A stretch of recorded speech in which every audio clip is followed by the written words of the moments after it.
पालखी सोहळ्यादरम्यान बेकायदेशीर जमाव जमवून घोषणाबाजी केल्याप्रकरणी सांगलीच्या शिवप्रतिष्ठानच्या संभाजी भिडे गुरुजींसह त्यांच्या सुमारे 1000 कार्यकर्त्यांवर पुणे पोलिसांनी गुन्हा दाखल केला।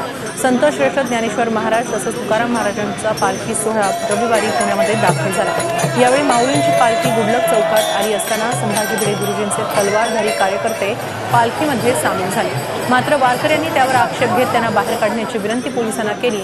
त्यावरून जवळजवळ अर्धा तास वाद रंगला। त्यामुळे तेवढा वेळ माऊलींची पालखी एकाच जागेवर होती।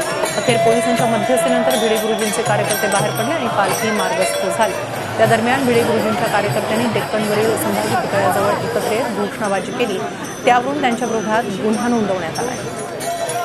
त्यांनी आमचा चौघड्याची गाडी थांबवली आणि त्यांनी सांगितले यांच्या मागे चालायचं, यांच्या मागे चालायचं। हे जेव्हा सांगत असताना की डबल रांग करू नका आणि याच्या पाठीमागे चाला, हे सांगण्याचा कदाचित त्यांच्या पद्धतीने योग्य हेतू असेल, परंतु त्याचा आमचा देखील असा समज झाला की तुम्ही त्या ग्रुपला अधिकृतता दिलेली आहे आणि आमचा क्रम त्यांच्या पाठीमागे लावलेला आहे। वास्तविक वारकरी संप्रदाय पालख्या जात असताना असं पोलिसांनी क्रम लावण्याचं काही कारण नाही।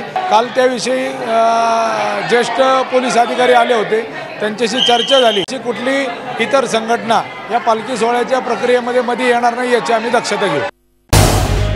झी 24 तास रहा एक पाऊल पुढे।